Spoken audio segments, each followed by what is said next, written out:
Assalamualaikum warahmatullahi wabarakatuh. Perkenalkan saya Ririn Novia MSC, peserta Latsar CPNS Kemendikbudristek 2021, kelompok 1 Angkatan 8.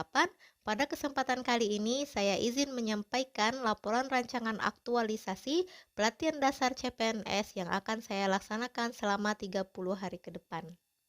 Sebelumnya, saya mengucapkan terima kasih kepada coach atau pembimbing aktualisasi Latsar CPNS kepada Bapak Ahmad Kulaimi SPD MPD dan kepada Bapak Dr. Fahruzaman SEMD MAK selaku mentor Latsar CPNS FEB Unip.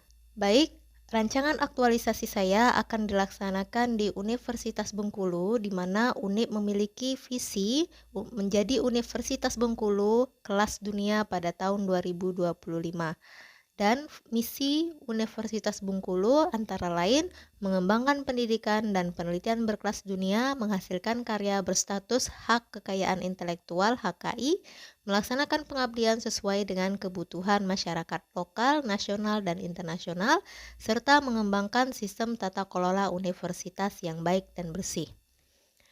Kemudian, adapun saya sendiri bertugas sebagai pendidik atau dosen di jurusan Ekonomi Pembangunan FEB Unip. Saya memiliki tugas dan fungsi sebagai dosen, yaitu mentransformasikan dan mengembangkan dan menyebarluaskan ilmu pengetahuan teknologi dan seni melalui pendidikan, penelitian, dan pengabdian kepada masyarakat berdasarkan Undang-Undang Nomor 14 Tahun 2005 tentang guru dan dosen. Selain itu, secara lebih rinci diuraikan dalam Peraturan Menteri Pendayagunaan Aparatur Negara dan Reformasi Birokrasi Nomor 17 Tahun 2013 tentang jabatan fungsional dosen dan angka kreditnya, diantaranya yang pertama pendidikan, kedua pelaksanaan pendidikan, ketiga pelaksanaan penelitian, keempat pelaksanaan pengabdian kepada masyarakat, kelima pengembangan diri, dan keenam penunjang tugas dosen. Selain itu, dalam merancang aktualisasi, terlebih dahulu saya mengidentifikasi isu di unit kerja saya sehingga diperolehlah 4 isu, yaitu isu yang pertama Online Journal System atau OJS kreativasi, Journal of Community Empowerment, belum aktif. Isu yang kedua, Standar Operasional atau SOP tentang pembimbingan akademik belum direvisi. Kemudian yang ketiga, forum kelas riset mahasiswa jurusan tidak aktif. Dan yang keempat, kegiatan kemahasiswaan himpunan mahasiswa ekonomi pembangunan belum optimal. Dari keempat isu tersebut diidentifikasi isu prioritas dengan metode APKL, aktual, problematik, kekhalayakan, dan layak. Selanjutnya, 3 isu prioritas terpilih dianalisis kembali dengan metode USG, urgent, seriousness, dan growth untuk mendapatkan isu prioritas utama. Selanjutnya, isu prioritas utama akan dianalisis lebih mendalam melalui metode SOAR, dan teknik Fishbone, dan kemudian hasil analisis didapatkan bahwa isu prioritas utama terpilih yaitu belum optimalnya Online Journal System atau OJS kreativasi, Journal of Community Empowerment di jurusan Ekonomi Pembangunan FEB Unip.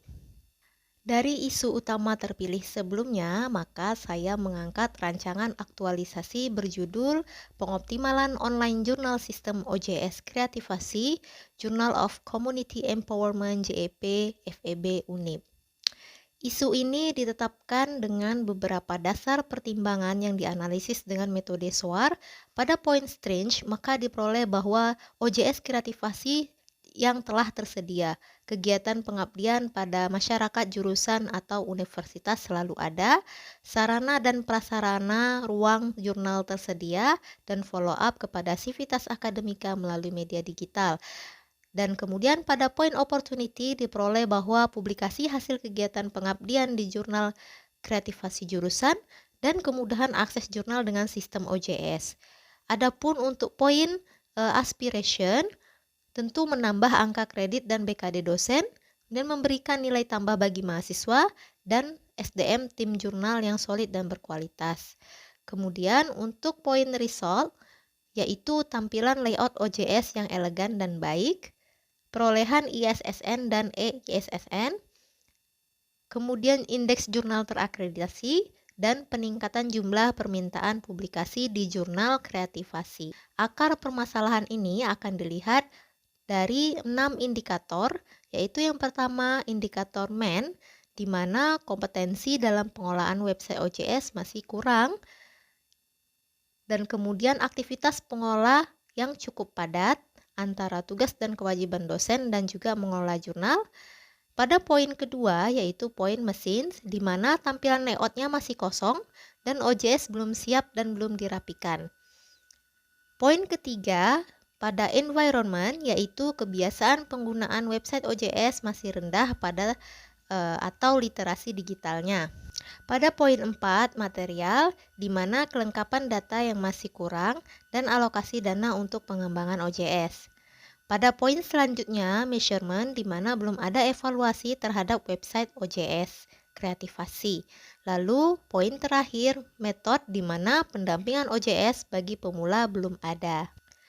Dari analisis permasalahan sebelumnya, maka saya merancang gagasan kreatif untuk menyelesaikan permasalahan isu tersebut, antara lain melakukan konsultasi dan magang mandiri dengan para rekan-rekan pengelola senior OJS di Universitas Bengkulu, melakukan konsultasi bimbingan mandiri dan diskusi tentang pengelolaan tampilan website OJS, lalu membuat SOP dan langkah-langkah akses OJS, melakukan pemetaan data dan informasi pengelolaan OJS dengan baik, evaluasi OJS kreativasi secara berkala dan rutin, kunjungan secara rutin dan berkala dari pihak rekan-rekan OJS. Tahapan persiapan terdiri dari kegiatan koordinasi dengan mentor dan magang mandiri tentang pembuatan basic setting OJS kreativasi. Subkegiatannya melakukan konsultasi dengan mentor, diskusi dan berkoordinasi dengan rekan-rekan OJS lainnya, melakukan konsultasi dan bimbingan pembuatan basic setting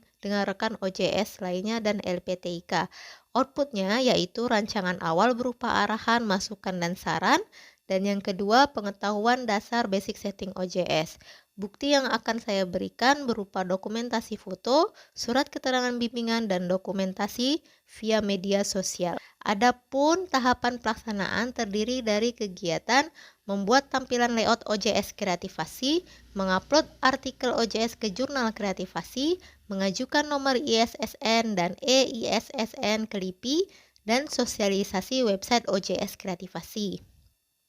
Output yang akan saya berikan yaitu tampilan layout OJS kreativasi yang telah siap digunakan, kemudian publikasi artikel, dokumen persyaratan pengajuan ISSN dan juga SK ISSN dari LIPI. Bukti yang akan saya berikan berupa screenshot layout, screenshot layout. Bukti yang akan saya berikan yaitu screenshot layout sebelum dan sesudah, dokumentasi foto, screenshot tampilan artikel yang dipublish, surat keterangan pelaksanaan kegiatan, surat permohonan pengajuan ISSN, bukti pembayaran, email OJS dan LIPI, kode billing bukti pembuatan tagihan PNBP LIPI, dan SK ISSN.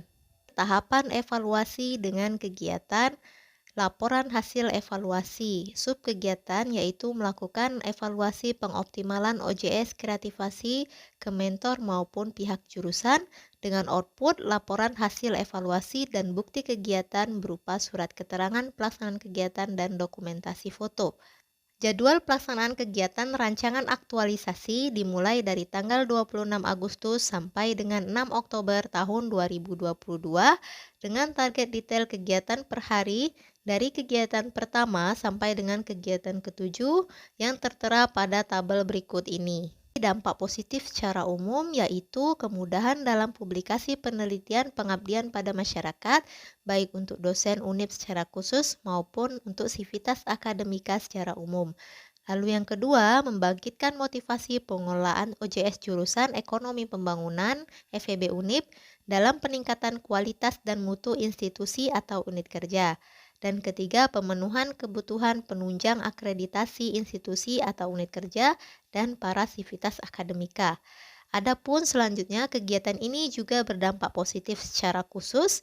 Yang pertama, kepada individu Kepada dosen, tentu mempermudah akses publikasi penelitian pengabdian, pencapaian pemenuhan beban kerja dosen atau BKD, dan penunjang peningkatan nilai angka kredit serta percepatan kenaikan pangkat. Untuk mahasiswa, menambah kompetensi bidang akademik, penulisan karya tulis, dan nilai tambah serta portofolio. Adapun dampak untuk unit kerja atau organisasi yaitu meningkatkan mutu institusi atau unit kerja jurusan maupun fakultas dalam menunjang akreditasi unit kerja. Dan yang ketiga, untuk sivitas akademika atau masyarakat yaitu meningkatkan kompetensi dan menciptakan lingkungan institusi intelektual dan kondusif. Saya juga mengidentifikasi kendala dan rencana antisipasi kegiatan ini. Di antaranya, apabila terjadi kendala beban tugas dan kewajiban lainnya dari pengelola OJS Kreativasi, maka rencana antisipasi yang saya lakukan adalah membuat pemetaan jadwal terstruktur antara tugas Tridharma dan juga mengelola OJS Kreativasi. Kemudian, jika kendala penggunaan pada sistem baru, maka antisipasinya yaitu membiasakan diri bekerja menggunakan sistem baru. Yang ketiga, jika ada kendala banyak persiapan data, informasi, dan coding yang harus diinput dalam sistem OJS, maka antisipasinya yaitu memanfaatkan mahasiswa atau asisten atau magang untuk melakukan input data ke sistem. Baik, itulah rancangan aktualisasi yang akan saya laksanakan pada pelatihan dasar CPNS Kemdikbudristek 2021 selama 1 bulan ke depan. Terima kasih atas perhatiannya. Wassalamualaikum warahmatullahi wabarakatuh.